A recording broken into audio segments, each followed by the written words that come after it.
فرمایا کہ اللہ تعالیٰ اسے اس پر ڈھیر سمجھنے کی عطا فرمائے. تو وضو کے بعد ایک تو کلمہ شہادت اشہد ان لا الہ الا اللہ وحدہ لا شریک لہ واشہد ان محمد عبدہ ورسولہ، اسی کے ساتھ سورۃ انا انزلناہ فی لیلۃ القدر، اس کی بھی بڑی برکت ہے. فرمایا کہ جو اللہ تعالیٰ اس کے لیے جنت کے دروازوں کو کھول دیتا ہے اور وہ جس دروازے سے چاہے جنت میں داخل ہو جائے. اور یہاں پر ایک یہ بات بھی ذہن نشین کر لیں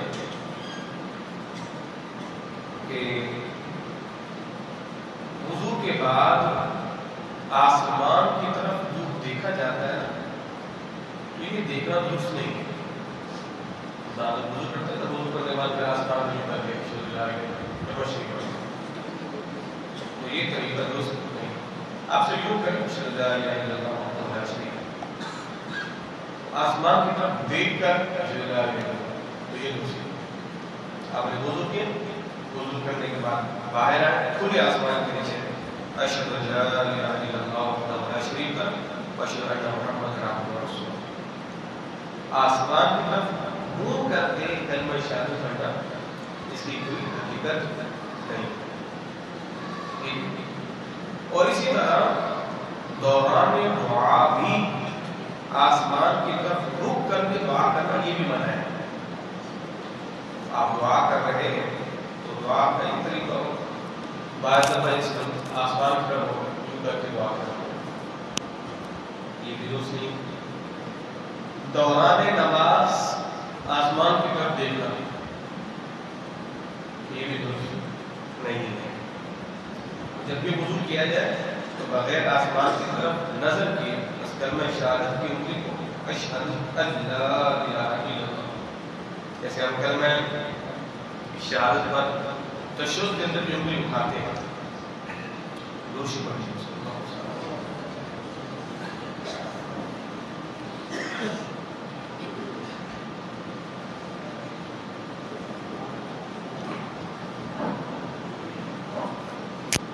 اچھا، دوسرا ایک اور مسئلہ بھی سماعت کرنا ہے. الحمدللہ ابھی ہمارا غالباً چوتھا یا پانچواں جمعہ پر ہم مسائل کو ہی بیان کرتے ہیں، ضروری مسائل. نماز کے اندر جب تشہد کے اندر بیٹھتے ہیں تو تشہد میں انگلی کھڑی کرتے ہیں. تو انگلی کب کھڑی کرنی ہے؟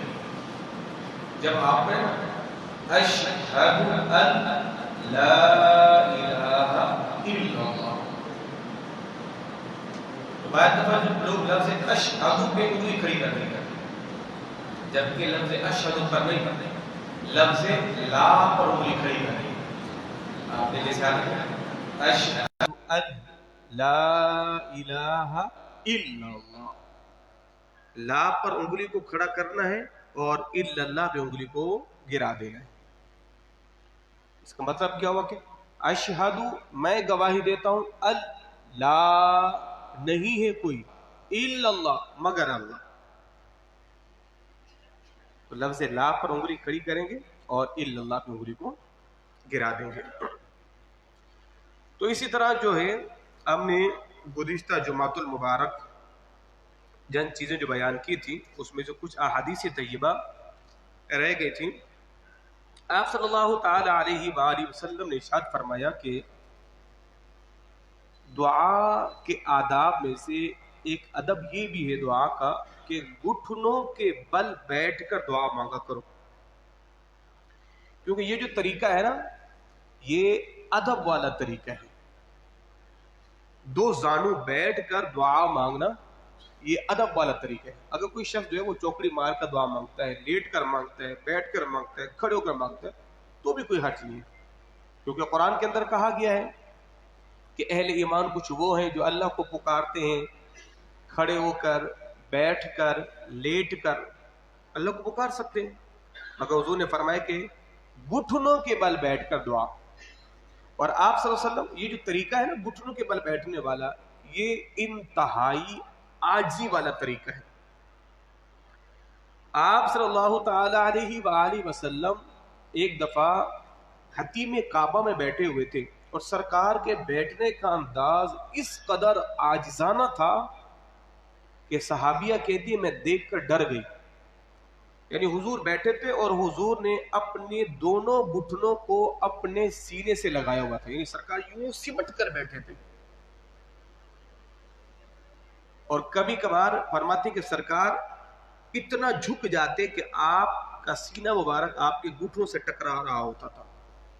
تو یہ جو طریقے ہیں یہ عاجزی والے طریقے ہیں. اور آپ صلی اللہ علیہ وسلم جب کھانا تناول فرماتے نا تو حضور آپ بیٹھ کر تناول فرماتے, یعنی حضور جس طرح دو زانو ہو کے بیٹھے اسی طرح حضور سرکار اپنے دونوں پاؤں کے اوپر بیٹھ کے کھانا تناول فرماتے. تو کس نے کہا حضور یہ کیا طریقہ ہے؟ فرمایا کہ یہ ادب والا طریقہ ہے, یہ ادب والا طریقہ ہے اور اللہ کو یہ طریقہ پسند ہے. اللہ اکبر کبیر. تو فرمایا کہ جب دعا کیا کرو گھٹنوں کے بل بیٹھ کر, اور دعا کے اندر یہ لفظ کثرت سے کہا کرو, یا رب یا رب یا رب یا رب العالمین یا رب العالمین یا رب العالمین. سمجھا کہ اے میرے پروردگار, ہم اردو میں کہتے ہیں اے پروردگار کا ترجمہ یہی ہے یا رب, ٹھیک ہے. عربی کے اندر یہ کہ یا ربنا یا ربنا یا ربنا ارحم لنا یا ربنا فاغفر لنا یا ربنا وارحمنا یا ربنا وارزقنا. یہ عربی میں. اگر آپ اردو میں دعا کریں گے اے میرے رب مجھ پر تو رحم فرما, اے پروردگار تو مجھ پر اپنا فضل فرما, کرم فرما, اے میرے پروردگار ہمارے گناہوں کو معاف فرما. تو دعا میں یہ, یا پھر اللہم اللہم عربی کے اندر اللہم اے میرے اللہ اے میرے اللہ. تو فرمایا کہ دعا گھٹنوں کے بل بیٹھ کے اور یا رب کی صدائیں ہونی چاہیے. اور پھر حضور نے ارشاد فرمایا کہ جب بھی قرآن پڑھا کرو تو قرآن پڑھتے ہوئے رویا کرو. فرمایا کہ جب بھی قرآن پڑھو قرآن پڑھتے ہوئے بولو رویا کرو. اور حضور کی اور حدیث ہے, فرمایا کہ جب بھی قرآن پڑھو غم والی حالت میں پڑھو, یعنی تم پر ایک غمگینی چھا جائے, اس طرح قرآن پڑھو تمہاری حالت رونے والی ہو. اس لیے آپ کبھی دیکھا نا کہ جو اہل عرب ہیں یا اہل مصر ہیں, اہل شام ہیں, اکثر ویڈیوز کے اندر بھی دیکھیں گے وہ نماز کے اندر دوران قرآن پڑھتے پڑھتے رو پڑتے ہیں, ان کی سسکیاں ہچکیاں بن جاتی ہیں. یہ تو سرکار کا فرمان بھی ہے. اور یہاں تک فرمایا گیا اگر رونا نہ آئے تو رونے جیسی شکل بنا لیا کرو. مگر ہمارے ہاں تو بدنصیبی یہ ہے کہ ہم تو قرآن پڑھتے ہی نہیں. ہم تو قرآن, بعض ہمارے بزرگ تو ایسے ہیں یا تو قرآن پڑھے ہوئے نہیں ہیں, اگر پڑھے ہوئے ہیں تو پھر کبھی پڑھتے ہی نہیں. تو اس لیے قرآن کے ساتھ آپ کا تعلق ہمیشہ رہنا چاہیے. اچھا یہاں پر عوام تو عوام ہے, جو خواص ہے نا جیسے حفاظ ہیں, اب حفاظوں کا بھی تعلق قرآن سے صرف رمضان میں ہوتا ہے. تراویح سنانی ہے, سننی ہے, شبینہ پڑھنا ہے, سننا ہے, تو ان کا تعلق رمضان میں ہو جاتا ہے قرآن سے. اور عوام کا تعلق والد کے انتقال پر, والدہ کے انتقال پر, قرآن خوانی میں, تیجا برسی سوئم میں اتفاقاً آپ پہنچ گئے اور آپ کے ہاتھ میں قرآن پکڑا دیا گیا تو چاہتے نہ چاہتے ایک دو اوراق پڑھنے پڑیں گے. جبکہ یہ نہیں, آپ کا قرآن کے ساتھ تعلق ایسا ہو کہ صبح شام, ورنہ صبح کم از کم ایک رکوع, دو رکوع, ایک آیت, دو آیتیں, دو سطر, ایک سطر, یہ تعلق ہو. نہیں پڑھنا آتا کم از کم قرآن کھول کے اس کا دیداری کر لیا کرو. ایک بزرگ تھے نا, ان کا انتقال ہو گیا, انتقال کے بعد ان کی قبر سے نا وہ مشک کی خوشبو کے بھلے پھوٹا کرتے تھے. تو لوگوں نے پوچھا بھئی یہ بابا کرتا کیا تھا؟ تو اس کی بیگم نے کہا کہ پڑھا لکھا تو تھا نہیں, پر روز کا معمول تھا کہ قرآن کھول کے قرآن کی ہر سطر پہ انگلی رکھ کے بس یوں بسم اللہ بسم اللہ الرحمن الرحیم بسم اللہ الرحمن الرحیم. ہم بچپن میں سنا کرتے تھے کہ جب بچے مدرسے میں جاتے تھے نا قرآن خوانیوں کے اوپر,